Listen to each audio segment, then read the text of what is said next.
વિધાનસભામાં ઉઠ્યો શિક્ષકોની ઘટનો મુદ્દો। આદિવાસી વિસ્તારોમાં શિક્ષકોની ઘટનો પ્રશ્ન। નર્મદા અને દાહોદ જિલ્લામાં શિક્ષકોની ઘટ। નર્મદા જિલ્લામાં વાત કરીએ તો આ શિક્ષકોની ઘટનો જે મુદ્દો છે તે ઉઠ્યો છે। આદિવાસી વિસ્તારોમાં શિક્ષકોની ઘટનો પ્રશ્ન ઉઠ્યો છે। નર્મદા અને દાહોદ જિલ્લામાં શિક્ષકોની ઘટ છે ને તે મુદ્દે આ પ્રશ્ન ઉઠ્યો હતો। નર્મદામાં 549 શિક્ષકોની ઘટ છે, ત્યારે દાહોદમાં 1000થી વધુ શિક્ષકોની ઘટ હોવાનો મુદ્દો છે તે ઉઠ્યો છે। વાત કરીએ આંકડા પર નજર કરીએ તો નર્મદા જિલ્લામાં લગભગ 549 અને દાહોદમાં 1284 જેટલી શિક્ષકોની ઘટ છે। વય નિવૃત્તિ, જિલ્લા ફેરબદલી અને અવસાનના કારણોસર જગ્યાઓ ખાલી છે। ચેતર વસાવાના પ્રશ્ન પર શિક્ષણ મંત્રીએ આ જવાબ આપ્યો।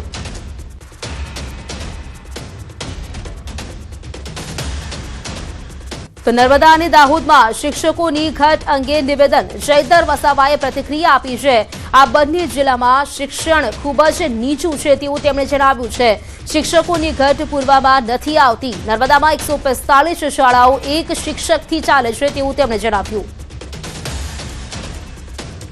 નર્મદા જિલ્લામાં 549 શિક્ષકોની ઘટ છે। એ જ પ્રકારે દાહોદમાં 1284 શિક્ષકોની ઘટ છે। એ જ પ્રકારે પેટા પ્રશ્નમાં માન્ય મેં પૂછ્યું કે કેટલી શાળાઓ એક શિક્ષકથી ચાલે છે, તો નર્મદા જિલ્લામાં 145 શાળાઓ એક શિક્ષકથી ચાલે છે। હવે તમે વિચાર કરો, એક શાળામાં 1 થી 5 ધોરણ હોય, 1 થી 8 ધોરણ હોય, એક શિક્ષક કયા ધોરણને ભણાવશે? રાજ્યનું સૌથી વધુ શાકભાજીનું વાવેતર થતું હોય છે અને અહીંથી ફ્લાવર, કોબીજ, રીંગણ, ટામેટા સહિતની વિવિધ શાકભાજી અન્ય રાજ્યોમાં પણ મોકલવામાં આવે છે। પરંતુ છેલ્લા કેટલાક સમયથી સતત વાદળછાયા વાતાવરણ અને હવામાનમાં વારંવાર પલટા આવતા શાકભાજીના બજારમાં ભારે મંદી છવાઈ ગઈ છે। હાલ સ્થિતિ એવી છે કે મોંઘા બિયારણ, દવાઓ, મજૂરી, વિણામણ તેમજ સાધન ભાડાનો ખર્ચ મળીને ખેડૂતો પર બોજો વધ્યો છે। અગાઉ 20 કિલોના 400 થી 600 રૂપિયા મળતા ભાવ ઘટીને 100 થી 200 રૂપિયા થઈ ગયા છે, જ્યારે પ્રતિ કિલો ફક્ત 5 થી 10 રૂપિયા જ મળતા હોવાની ખેડૂતોની હાલત કફોડી બની છે। પહેલા જે શાકભાજીના ભાવ હતા એ 500, 600, 700 ની રેન્જમાં ચાલતા હતા, પણ જે આ વાદળછાયું વાતાવરણ 2 દિવસ 3 દિવસથી રહ્યું છે એનાથી ખેડૂતોને બહુ જ નુકસાન થયું છે। કે જે ફ્લાવરિંગનો સ્ટેજ ગણો કે જે ભાવ મળવા જોવું એ બધાના જે 500, 600 નો ભાવ હતો એની જગ્યાએ અત્યારે 100, 150 રૂપિયા, 200 રૂપિયા ભાવ થઈ ગયો છે। ખેતી પાસે અત્યારે હાલ તો દવાઓ પણ માંગી થઈ ગઈ છે અને ટોટલી મજૂરી પણ વધી ગઈ છે, બરોબર। અને લાવવા જવાનું ભાડું પણ નીકળતું નથી અત્યારે હાલ કુબીમાં 10 રૂપિયાની આજુબાજુ રહે છે, બરોબર। અને પેલા ગયા મહિનાની અંદર 20, 30, 40 રૂપિયા જેવો હતું। અત્યારે હમણાં આ 2-3 દિવસથી વાતાવરણમાં પલટો આવ્યો, વાદળ આવી ગયું, એના હિસાબથી માલની આવકમાં થોડો વધારો જોવા મળ્યો। જેવા કે ટામેટા છે, ફુલાવર છે, કોબી છે, રીંગણ છે, આ બધી વસ્તુમાં બહુ ભારે મંદી જોવા મળી છે। પેલા આનું ટામેટાનું ને ફુલાવરનું આ બધો ભાવ હતો 400 થી 500 રૂપિયા, આજે એની જગ્યાએ આજે 100 થી 200 રૂપિયા સુધીમાં લેવલ આવી ગયું છે। તો ગ્લોબલ વોર્મિંગની અસર વિશ્વના હવામાન પર જોવા મળી રહી છે। ઋતુઓની પેટર્ન બદલાતી જોવા મળી રહી છે।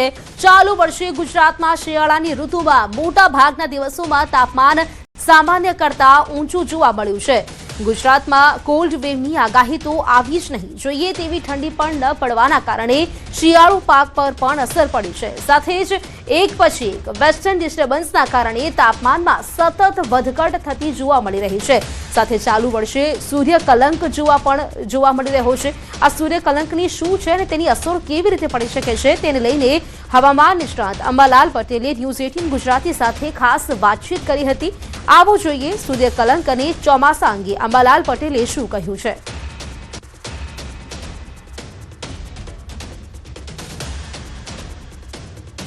ઘટના કહેવાય છે અને સાથે જ કહેવાય છે કે સૂર્યકલંક એટલે કે સૂર્યમાં ડાઘા છે તે જોવા મળ્યા છે। 11 વર્ષ બાદ ડાઘા જોવા મળ્યા હતા, તેનો પ્રભાવ શું પડે, વાતાવરણ ઉપર શું પડે તે આપણે જાણીશું હવામાન નિષ્ણાંત અંબાલાલ પટેલ પાસેથી। કાકા, જે સૂર્યમાં ડાઘા જોવા મળ્યા છે, શું એની અસર છે, તેનો પ્રભાવ છે તે રહેતો હોય છે? સૂર્યમાં ડાઘા જોવા મળ્યા છે એ સૂર્યમાંથી ફાટ ખેલવામાંથી જે જ્વાલા બહાર નીકળે છે તે છે। અને આવું લગભગ 2000ની સાલમાં પણ થયું હતું, 2006ની સાલમાં કંઈક હતું, પરંતુ આ ડાઘા જે છે એની અસર ગજબની થાય છે. આની અસર પેસિફિક મહાસાગર ઉપર થતી હોય છે અને લગભગ સ્ટોર્મ પણ બનતા હોય છે. અને આ સ્ટોર્મ છે એ ઘણીવાર ભયાનક સ્ટોર્મ બનતા હોય છે. પરંતુ આની સીધી અસર નીનો 3.4 વિસ્તારમાં એટલે પેરુ નજીકમાં અને એ વિસ્તારમાં જળવાયુ ગરમ થવાની શક્યતા રહે છે. અને આ જળવાયુ ગરમ થાય તો અલ નીનોની ધાતી રહે છે. એટલે આ અલ નીનો સૂર્યમાં હમણાં કલંકો જણાયા છે તેના કારણે બનવાની શક્યતા જણાઈ રહી છે. જો તેની અસર શું થશે તો વૈજ્ઞાનિકો જ કહે છે. શું ઘટનાઓ લઈને આવે અને શું પ્રભાવ પડશે, ખાસ કરીને ગુજરાતની વાત કરીએ, કારણ કે અરબી સમુદ્રમાં પણ બનતી સિસ્ટમો ગુજરાતને અસર કરતી હોય છે, બંગાળની ખાડીમાં પણ બનતી સિસ્ટમો છે ગુજરાતને અસર કરતી હોય છે.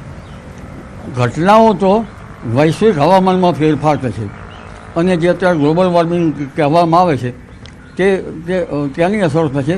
અને ગરમીના કારણે લગભગ જે માધાતાઓના મન ઉપર અસર થતી હોય છે, ચંદ્ર અને સૂર્યની અસરો થતી હોય છે, ગ્રહોની અસરો થતી હોય છે.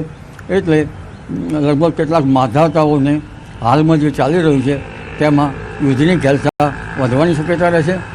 અને આ અસરો જે છે એ માત્ર સૂર્યકિરણો નહીં અન્ય ગ્રહોના કારણે પણ રહેશે. એટલે વિશ્વ શાંતિ માટે પ્રયાસો કરવા પડશે. પરંતુ આ અલ નીનો પ્રભાવ વૈશ્વિક મોસમ પર પડવા છતાં ભારતના મોસમ પર પડવાની શક્યતા અત્યારે કહી શકાય નહીં. કારણ કે ભારતમાં જો ઇન્ડિયન ઓશન ડાયપોલ સાનુકૂળ રહે તો ભલે અલ નીનો હોય તોય ચોમાસું સારું થવાની શક્યતા રહેતી હોય છે. અન્ય બીજા કારણો જોઈએ તો આ વખતે 75 વરસાદ પણ સારો થવાની શક્યતા રહેશે. અને આ એક પછી એક લો પ્રેશરો ભારતમાં બનવાની શક્યતા રહેશે. આ લો પ્રેશરના કારણે પણ ગુજરાતનું ચોમાસું સારું રહી શકે. તો આ હતા અંબાલાલ પટેલ અને તેઓએ કહ્યું છે કે સૂર્ય કલંક જે જોવા મળે છે તે સમયે વિશ્વના વાતાવરણ ઉપર છે તે પ્રભાવ પડતો હોય છે, તેની અસર છે તે થતી હોય છે. કેમેરામેન પ્રકાશ દેસાઈ સાથે વિભુ પટેલ, ન્યૂઝ 18 ગુજરાતી, ગાંધીનગર. તાપમાનને લઈને હવામાન વિભાગની આગાહી. આગામી 24 કલાક બાદ મહત્તમ તાપમાનમાં 2 થી 3 ડિગ્રીનો વધારો થશે. ઉત્તર ગુજરાતમાં વેસ્ટર્ન ડિસ્ટર્બન્સ અને ટ્રફ સક્રિય થયું છે. આ સિસ્ટમ સક્રિય થવાના કારણે તાપમાનમાં વધારો થશે. રાજ્યમાં સૌથી વધુ 34.3 ડિગ્રી તાપમાન ડીસામાં નોંધાયું છે, તો કેશોદમાં સૌથી નીચું 13.5 ડિગ્રી તાપમાન નોંધાયું છે. વાત કરીએ અમદાવાદની, જેનું મહત્તમ તાપમાન છે તે 34.2 ડિગ્રી નોંધાયું છે. आज का जो वेदर फोरकास्ट है आने वाला अगले 7 दिन के लिए 19 से लेकर 25 फरवरी तक मौसम आमतौर पर शुष्क रहने का पूर्वानुमान दिया गया है. और जो हमारा मैक्सिमम तापमान है अगले 24 घंटा तक इसका एनएलसी कैटेगरी में रहेगा, कोई बड़ा बदलाव नहीं रहेगा. उसके आगे 2 दिन 2 से 3 डिग्री सेंटीग्रेड टेम्परेचर बढ़तर रहेगा उच्चतम तापमान में. और उसके आगे ग्रेजुअल फॉल रहेगा, फिर 2 से 3 डिग्री सेंटीग्रेड टेम्परेचर फॉल रहेगा. जो बढ़तर था 2 से 3 डिग्री सेंटीग्रेड उसके फिर आगे फॉल हो जाएगा, ग्रेजुअल फॉल रह जाएगा. और जो लघुत्तम तापमान है इसमें gradual raise by 2 to 3 degree centigrade next 48 hour में, अगले 48 घंटा में इसमें राइज रहेगा.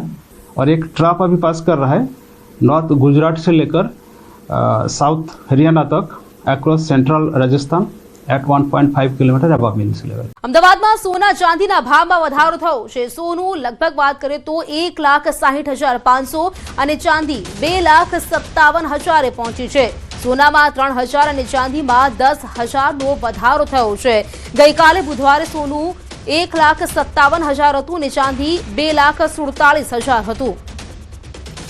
તો સોના ચાંદીના ભાવમાં ફરી એકવાર વધારો. સોનાનો ભાવ છે એ 1,60,500 પર પહોંચી ગયો છે.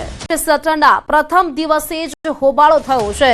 ભાજપ કોંગ્રેસ મહિલા કાઉન્સિલરો સામસામે આવી ગયા. સ્કૂલ બોર્ડની ચર્ચા દરમિયાન આ હોબાળો મચ્યો હતો. બજેટ સત્રમાં બોલાચાલી થતા લંચ બ્રેક આપી દેવાયો છે. કોંગ્રેસ મહિલા કાઉન્સિલર દ્વારા સ્કૂલ બોર્ડની ચર્ચા દરમિયાન આચાર્ય બળાત્કાર શબ્દ વાપરતા હોબાળો થયો હતો. ભાજપ મહિલા કાઉન્સિલરોએ કોંગ્રેસ શબ્દ પાછા લેવા માટેની માંગ કરી છે. તો સ્કૂલ બોર્ડ ચર્ચા દરમિયાન આ હોબાળો મચ્યો છે. વાત કરીએ તો એએમસી બજેટ સત્રના પ્રથમ દિવસે જ આ હોબાળો કર્યો છે. અને સાથે જ વાત કરીએ તો ભાજપના જે મહિલા કાઉન્સિલરો છે અને કોંગ્રેસના મહિલા કાઉન્સિલરો તે લોકો સામસામે આવી ગયા હતા. સ્કૂલ બોર્ડની ચર્ચા દરમિયાન આ હોબાળો મચ્યો હોવાનું સામે આવ્યું છે. તો એએમસીના બજેટ સત્રનો આ પ્રથમ જ દિવસ અને પ્રથમ દિવસમાંની જે શરૂઆત છે તે હોબાળા સાથે થઈ છે. મહિલા કાઉન્સિલરો છે તે સામસામે આવી ગયા હતા. વાત કરીએ તો જે કોંગ્રેસના મહિલા કાઉન્સિલર છે તેમના દ્વારા સ્કૂલ બોર્ડની ચર્ચા દરમિયાન આચાર્ય બળાત્કાર શબ્દ તેમણે વાપર્યો હતો અને આ શબ્દ વાપરતા જ ત્યાં હોબાળો મચી ગયો હતો અને મહિલાઓ જે છે તે સામસામે આવી ગયા હતા. ભાજપ મહિલા કાઉન્સિલરોએ કોંગ્રેસ શબ્દ પાછા લે તેવી માંગ તેમણે કરી છે. હાલ તો જે હોબાળો મચી ગયો તેના કારણે લંચ બ્રેક આપી દેવાયો.